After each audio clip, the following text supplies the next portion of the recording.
평소처럼 장을 보던 날이었습니다. 그런데 어디선가 며느리의 낯선 목소리를 들었습니다.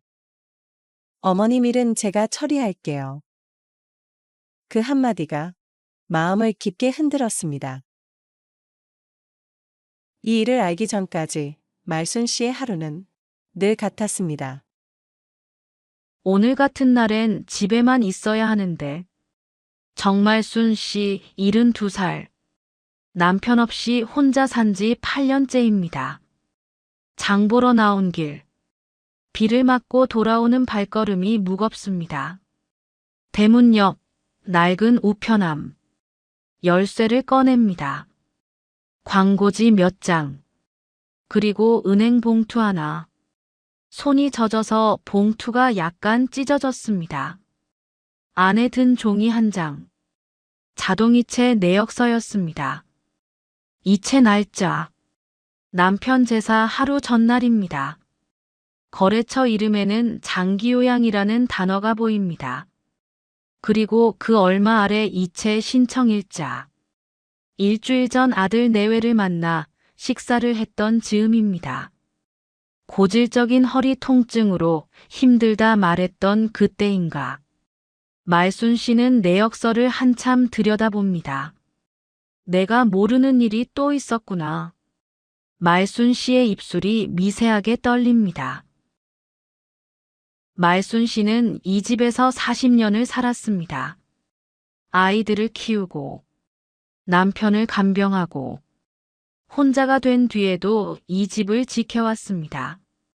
자식들은 가끔 말합니다. 엄마, 혼자 그 큰 집에서 뭐해? 하지만 말순 씨에게 이 집은 그냥 집이 아닙니다. 벽에 걸린 가족 사진들, 젊은 시절의 말순, 남편, 아들과 딸의 어린 시절 사진들.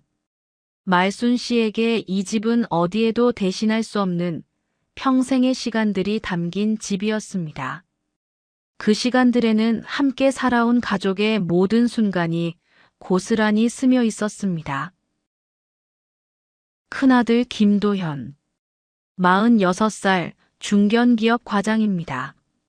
며느리 최은미 씨, 44. 시어머니와의 관계가 편하지만은 않습니다. 작은 딸 김미라, 43. 이혼 후 혼자 살고 있습니다.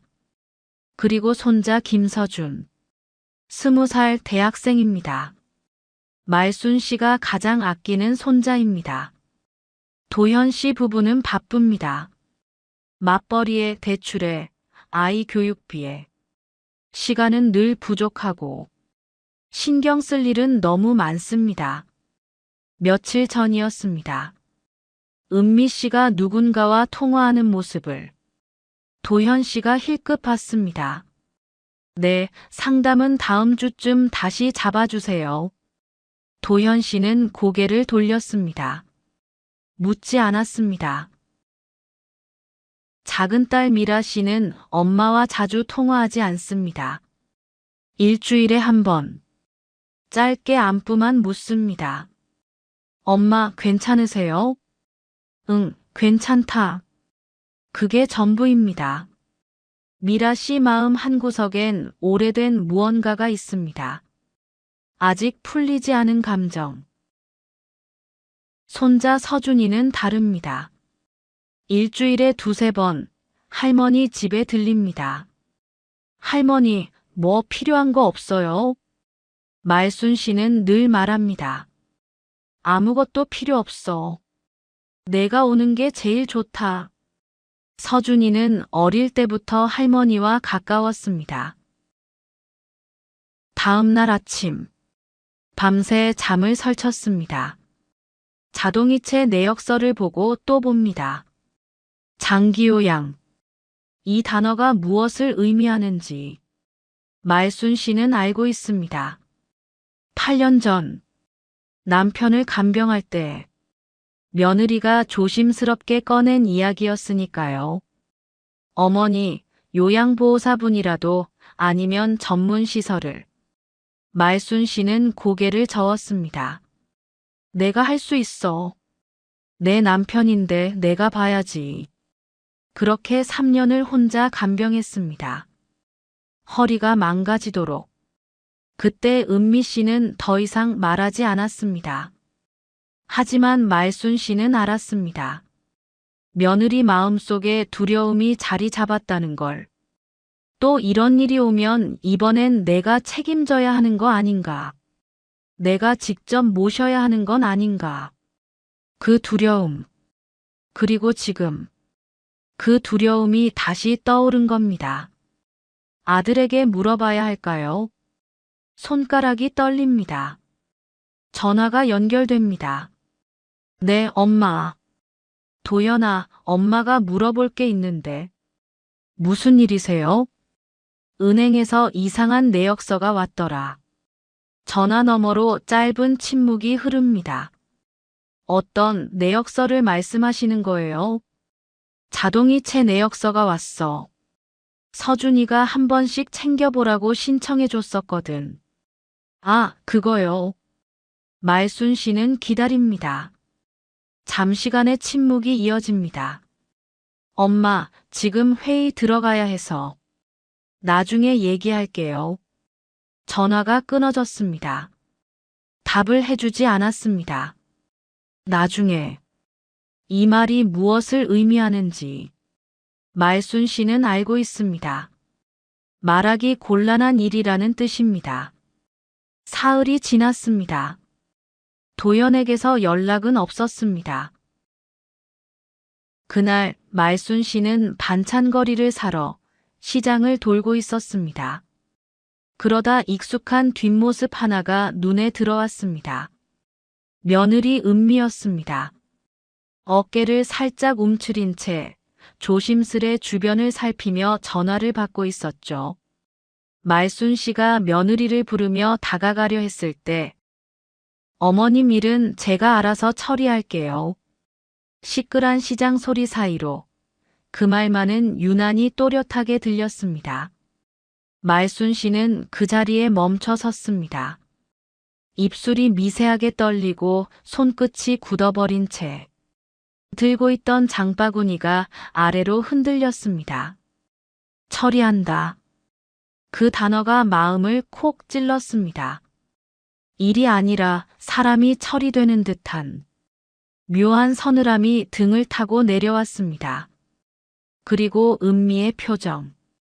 누군가에게 설명하는 듯하지만 진심을 숨기려 애쓰는 어딘가 복잡한 표정이었습니다. 당혹, 부담, 그리고 약간의 죄책감이 섞인 듯한 미묘한 얼굴. 말순 씨는 그 표정을 보며 가슴이 묵직하게 내려앉는 걸 느꼈습니다.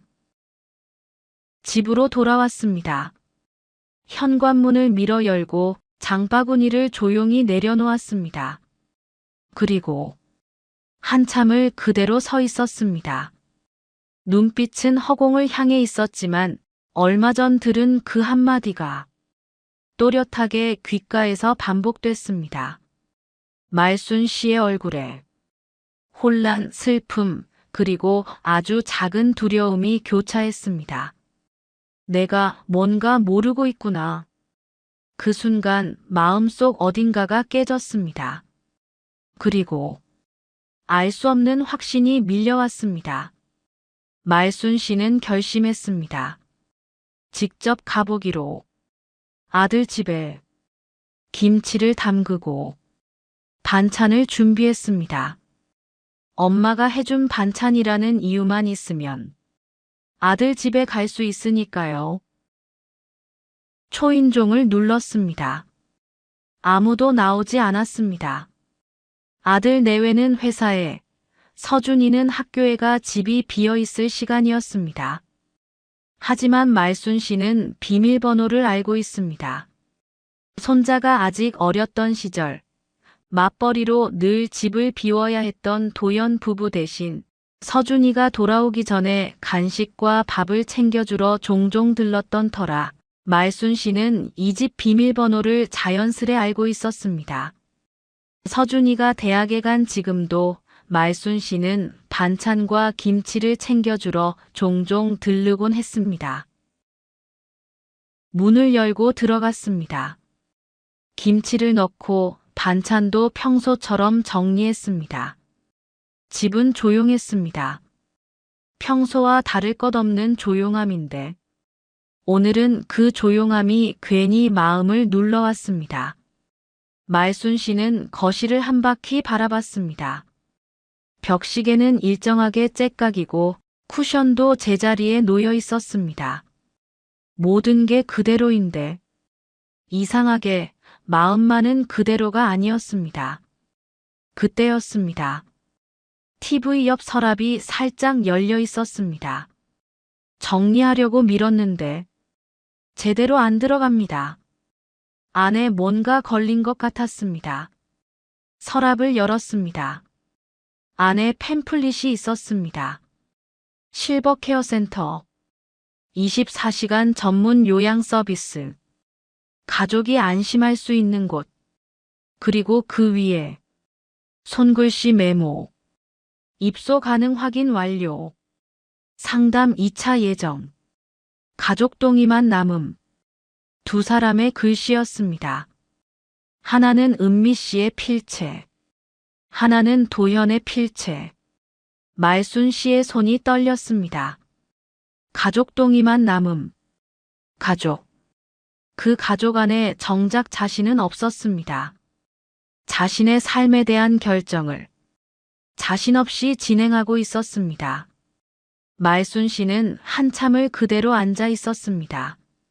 소파에 요양원 팸플릿을 손에 쥔 채로 종이를 바라보는 눈길은 흐릿했고 생각은 자꾸만 같은 자리에서 맴돌았습니다. 왜 이런 게 여기에 있는 거지? 내 얘기가 맞나? 아니야, 설마. 마음 한쪽이 서늘하게 식어갔습니다. 손끝이 조금 떨렸고 숨을 들이켜는 소리조차 조용한 방 안에서 크게 들렸습니다. 누군가에게 말하고 싶다는 생각이 들었지만 막상 떠오르는 얼굴이 많지 않았습니다. 아들 도연은 지금 상황을 물어볼 용기가 나지 않았고 딸 미라의 얼굴이 문득 스쳤습니다. 요즘은 예전만큼 자주 연락을 주고받진 않았지만 그래도 마음 한켠에는 늘 기대고 싶은 사람으로 남아있는 딸이었습니다. 말순 씨는 휴대폰을 집어들었다가 조심스레 내려놓고 다시 손에 쥐었습니다. 오랜만에 먼저 전화를 거는 것 같다는 생각에 손끝이 조금 망설여졌습니다.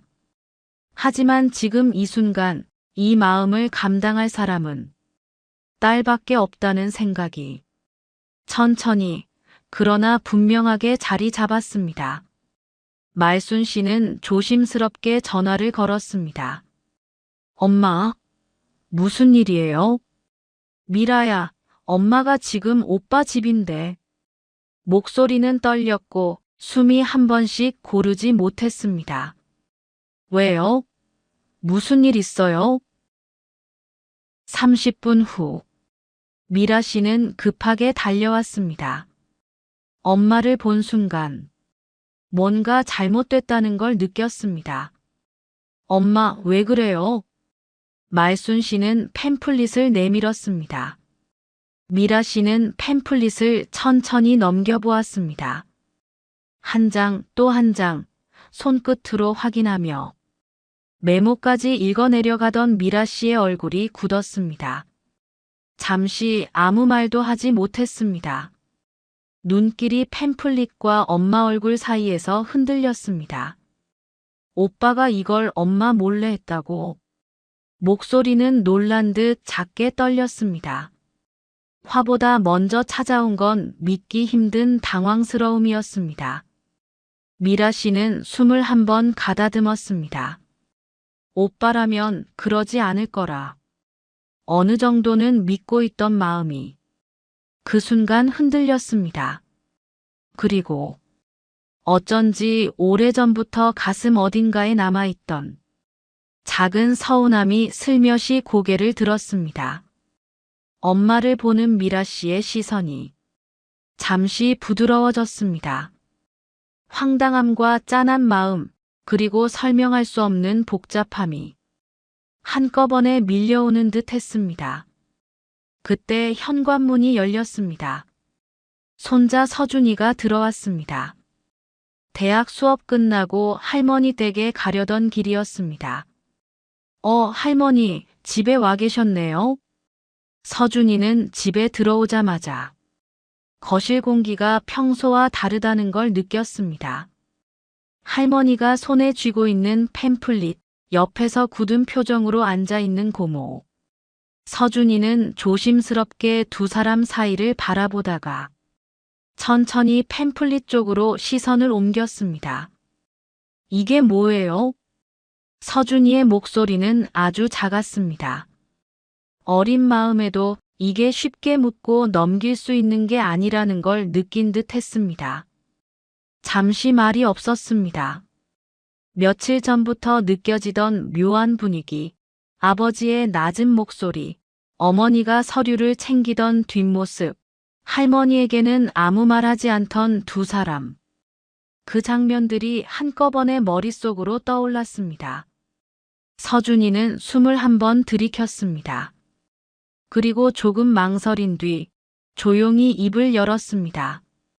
할머니, 저도 사실 이상하다고 생각했어요. 말순 씨가 놀란 눈으로 손자를 바라보자 서준이는 눈길을 피하지 않고 휴대폰을 꺼내 메모 앱을 열었습니다. 그 안에는 작은 글씨로 적힌 기록이 있었습니다. 아빠 요양원 전화 통화한 거, 엄마 서류 챙기는 거 본 거, 그리고 할머니한테는 아무 말 안 했던 거. 서준이는 눈을 내리깔며 천천히 말했습니다. 며칠 전부터 좀 걱정돼서요. 혹시 내가 잘못 들은 건가 싶어서. 그래도 혹시나 해서 메모해뒀어요.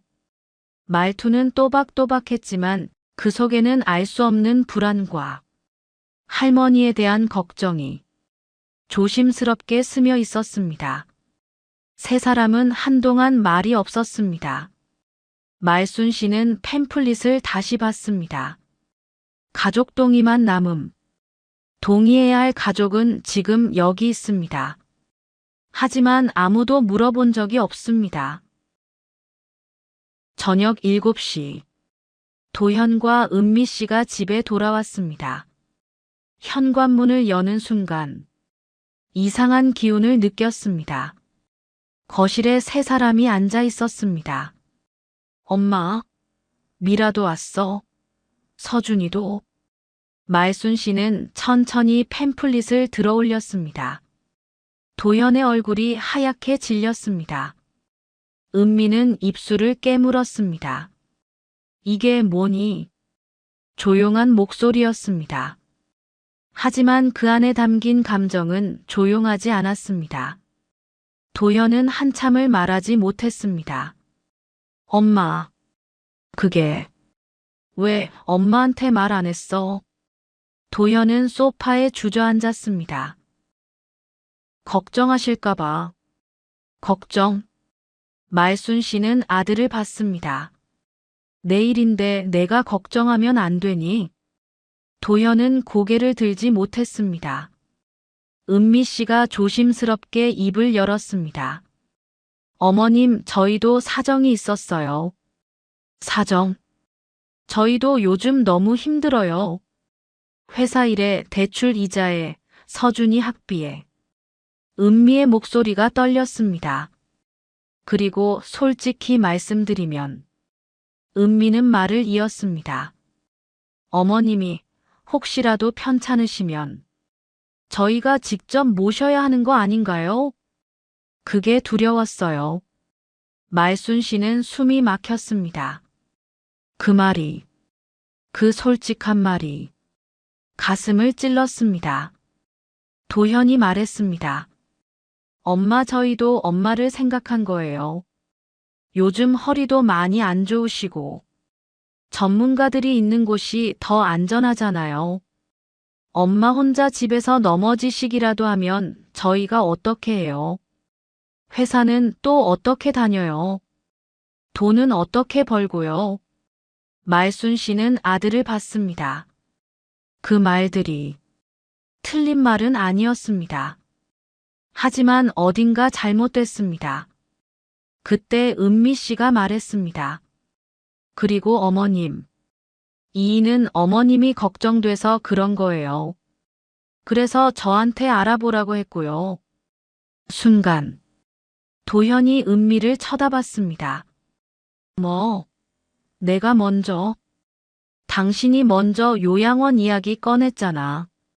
엄마 혼자 계시는 게 위험하다고. 그래도 서류는 당신이 챙긴 거잖아요. 나한테 알아보라고 한 것도 당신이고. 내가 그랬어도 당신도 찬성했잖아. 둘의 언성이 점점 높아졌습니다. 미라 씨가 일어섰습니다. 이게 지금 무슨 꼴이에요? 미라의 목소리가 높아졌습니다. 엄마 앞에서 내가 먼저 하는 거예요? 지금 중요한 건 그게 아니잖아요. 미라는 오빠를 똑바로 봤습니다. 엄마한테 물어봤어야죠. 엄마 인생인데. 도현은 고개를 돌렸습니다. 미라의 목소리에 떨림이 있었습니다. 그래, 오빠는 늘 그랬죠. 오빠는 장남이니까. 오빠가 하는 건 다 옳은 거니까. 어렸을 때도 그랬잖아요. 오빠가 잘못해도 엄마는 늘 오빠 편들었잖아요. 말순 씨가 딸을 봤습니다. 미라야, 엄마 아니에요? 중학교 때 오빠가 내 용돈 몰래 가져갔을 때도 엄마는 오빠가 급했나 보다 그러셨잖아요. 고등학교 때 오빠가 엄마 통장에서 돈 빼서 게임기 샀을 때도 조금 혼내는 둥 하시다가 저한테 그러셨잖아요. 사내 아이가 그럴 수도 있지라고. 미라의 목소리가 커졌습니다. 그렇게 챙기신 아들이, 엄마가 그렇게 아끼던 장남이 지금 엄마 몰래 이런 짓을 하고 있잖아요. 엄마, 이제 보이세요? 오빠가 어떤 사람인지. 도현이 일어섰습니다. 미라야, 너 지금 무슨 말을? 틀린 말 했어요? 오빠도 알잖아요. 엄마가 오빠한테 얼마나 잘해줬는지. 그런 엄마한테 이런 식으로 보답하는 게 맞아요? 말순 씨는 그 자리에 그냥 앉아 있었습니다. 딸의 말, 아들의 변명, 며느리의 두려움, 모든 게 한꺼번에 쏟아졌습니다. 말순 씨는 알았습니다. 딸이 오래전부터 서운했다는 것, 아들이 책임에 지쳐 있다는 것, 며느리가 두려워하고 있다는 것, 그리고 자신도 완벽한 엄마는 아니었다는 것, 딸에게 미안한 것들이 있었다는 것. 하지만 그럼에도 지금의 상황이 무언가 잘못되었음을 말순 씨는 또렷이 느낄 수 있었습니다. 자신의 삶을 자신에게 묻지 않았다는 것. 말순 씨는 아무 말도 하지 못했습니다. 원망도, 분노도, 슬픔도, 죄책감도 모든 게 한꺼번에 밀려왔습니다. 그냥 너무 버거웠습니다. 이 상황이, 이 감정들이. 말순 씨는 가방을 들었습니다. 엄마. 도현이 말했지만 말순 씨는 대답하지 않았습니다. 현관문을 향해 걸어갔습니다. 어머님. 은미가 불렀지만 말순 씨는 돌아보지 않았습니다. 엄마. 미라가 불렀지만 말순 씨는 멈추지 않았습니다. 말순 씨는 현관문을 열었습니다. 그리고 나갔습니다. 뒤를 돌아보지 않았습니다. 문이 닫혔습니다. 거실에 남은 네 사람. 한동안 아무도 말이 없었습니다. 미라가 오빠를 봤습니다. 만족하세요? 미라야. 엄마가 얼마나 상처받으셨을지 생각이나 해봤어요? 미라는 가방을 들었습니다. 근데 뭐 어차피 오빠 입장에선 편하겠죠. 엄마 요양원 보내면 신경 안 써도 되니까. 도현이 말했습니다. 너도 똑같잖아. 일주일에 한 번 전화하는 게 다였잖아. 내 올케가 엄마 챙기는 동안 자주 들여다보기나 했니? 미라는 웃었습니다. 쓴웃음이었습니다. 그래요. 나도 잘못했어요. 근데 오빠랑 올케 일한다고 집 비우면 집에 와서 청소해주고 밥 챙겨놓고 한 사람이 누군데요? 은미는 눈을 피하며 고개를 돌렸습니다. 빈집에 아이 혼자 들어오면 외롭다고 나랑 앉아 얘기하다가도 서준이 학교 시간만 되면 급하게 일어나 오빠네 집으로 가던 엄마였어요. 도현은 아무 말도 할 수 없었습니다. 그런 엄마한테 어떻게 오빠가? 미라는 가쁘게 숨을 삼켰습니다. 그리고 나는 적어도 엄마 몰래 이런 짓은 안 했어요. 나한테 뭐라 할 자격 있어요? 미라는 현관으로 걸어갔습니다. 뒤도 돌아보지 않았습니다. 문이 닫혔습니다. 거실에 세 사람만 남았습니다. 도현과 은미, 그리고 서준. 서준이 천천히 일어섰습니다. 아빠. 도현이 아들을 봤습니다. 너무하신 거 아니에요? 서준아. 할머니한테 왜 물어보지 않으셨어요? 도현은 대답하지 못했습니다. 은미가 말했습니다. 서준아, 어른들 일이라고요? 서준의 목소리가 떨렸습니다. 할머니도 어른이에요. 할머니가 제일 어른이에요. 그 어른한테 왜 물어보지 않으셨냐고요? 도현이 일어섰습니다. 서준아, 너 지금 엄마한테 말버릇이 그게 뭐니? 잘못하셨잖아요. 그래도 내가 엄마 아빠한테 이런 식으로. 서준이 아버지를 똑바로 봤습니다. 아빠, 나중에. 아빠, 엄마도 늙으시잖아요. 도현의 말이 멈췄습니다. 그때 내가 아빠 엄마한테 물어보지도 않고 아빠 엄마 인생을 결정해버리면 아빠는 괜찮으세요? 도현은 아무 말도 하지 못했습니다. 엄마는요? 은미도 고개를 숙였습니다. 서준은 가방을 들었습니다. 할머니 집에 다녀올게요. 그리고 나갔습니다. 현관문이 닫힌 후 도현과 은미는 한참을 그대로 서 있었습니다. 아무 말 없이. 밤 10시. 말순 씨는 자신의 집으로 돌아왔습니다. 조용한 집. 너무 조용한 집. 불을 켰습니다. 거실 벽에 걸린 가족 사진들이 보입니다. 말순 씨는 천천히 그 사진들을 봤습니다. 젊은 시절의 남편, 아기였던 도현, 어린 미라, 그리고 맨 끝, 남편과 함께 찍은 마지막 사진.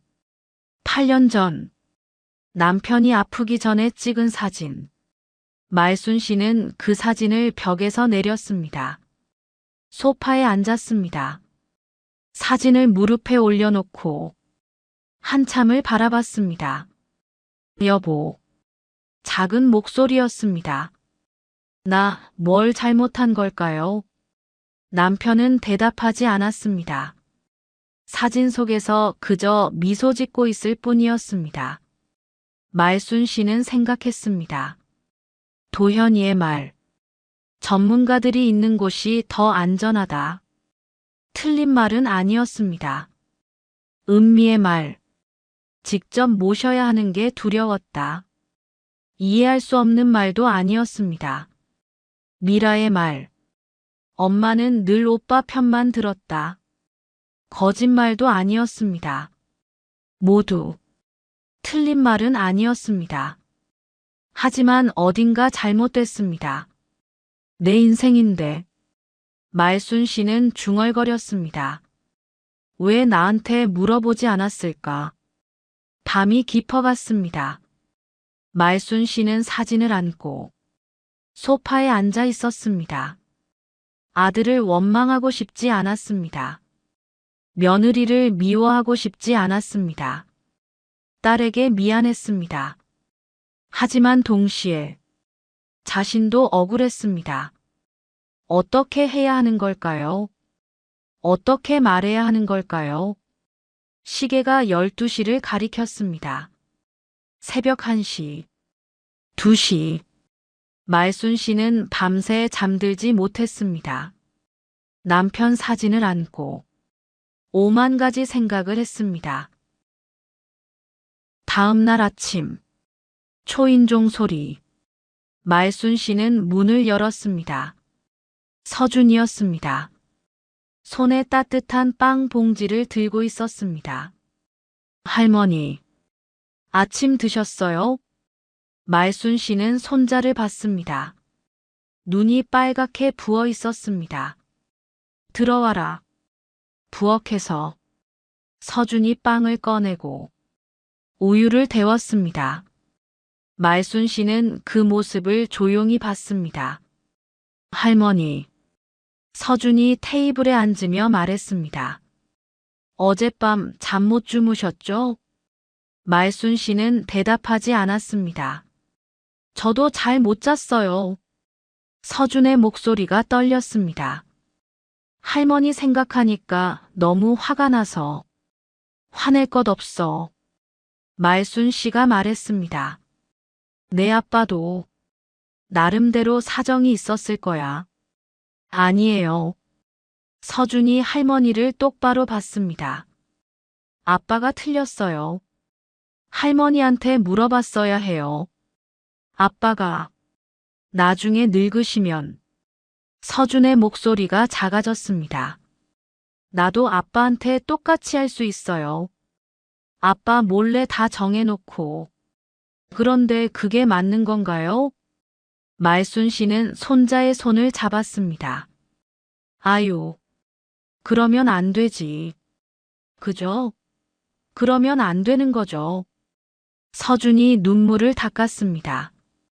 그러니까 할머니도. 할머니가 결정하셔야 해요. 할머니 인생이잖아요. 말순 씨는 한참을 손자 손을 잡고 있었습니다. 따뜻한 손이었습니다. 고물고물 고사리 손으로 말순 씨 손가락을 겨우 잡던 게 엊그제 같은데 어느새 할머니의 손을 꼭 잡아줄 수 있을 정도로 훌쩍 자라 있습니다. 고맙다. 서준아. 할머니. 응. 할머니는 아무 잘못 없어요. 서준의 말에 말순 씨는 눈물이 났습니다. 밤새 꼭 참았던 눈물이 이제야 흘러내렸습니다. 서준이 할머니를 안았습니다. 괜찮아요, 할머니. 다 괜찮아질 거예요. 오전 10시. 말순 씨는 은행에 갔습니다. 서준이 함께 갔습니다. 자동이체 취소 신청서를 썼습니다. 창구 직원이 물었습니다. 사유는 어떻게 적을까요? 말순 씨는 또박또박 말했습니다. 본인 동의 없이 이루어진 거래라고 써주세요. 며칠 후, 미라가 찾아왔습니다. 조심스러운 발걸음이었습니다. 엄마. 미라는 현관에서 한참을 서 있었습니다. 들어와. 쌀쌀한데 왜 그러고 서 있어? 감기 걸려. 얼른 들어와. 둘은 식탁에 마주 앉았습니다. 조용한 공기가 잠시 둘 사이를 맴돌았습니다. 엄마, 괜찮으세요? 응. 이제는 괜찮아. 미라는 손을 모았다 펴기를 반복하다가 조심스럽게 입을 열었습니다. 그날 제가 너무 날카로웠죠. 아니야. 내 마음도 있었겠지. 미라는 고개를 떨구었습니다. 엄마한테도 화가 났었어요. 오래전부터. 말순 씨는 미라의 얼굴을 천천히 바라보았습니다.